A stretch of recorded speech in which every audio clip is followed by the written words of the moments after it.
Praise the lord. దేవుని పరిశుద్ధ నామమునకు మహిమ కలుగునుగాక.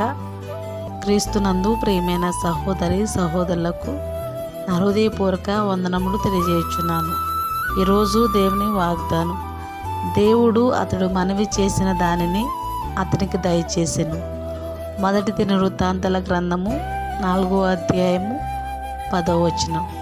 ప్రియమైన సహోదరి సహోదరులారా, ఎబ్బేజు దేవుని సన్నిధిలో ఇలాగూ ప్రార్థించుచున్నాడు. నిశ్చయముగా నీవు నన్ను ఆశీర్వదించాలి, నా సరిహద్దులను విశాలపరచాలి, నీ చేయి నాకు తోడుగా ఉండాలి, నాకు కీడు రాకుండా దానిలో నుండి నన్ను తప్పించాలి అని ప్రార్థించాడు.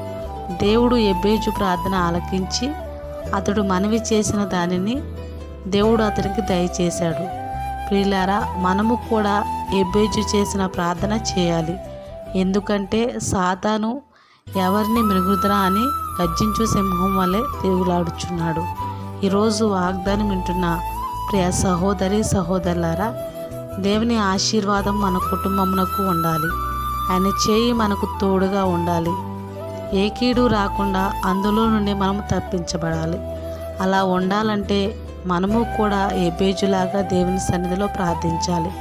ఎబ్బేజు ప్రార్థన ఆలకించిన దేవుడు ఈ రోజున మన ప్రార్థన కూడా ఆలకిస్తాడు. ఈరోజు ఈ వాగ్దానము దేవుడు మన పట్ల నెరవేర్చును గాక. ఆమేన్, ఆమేన్.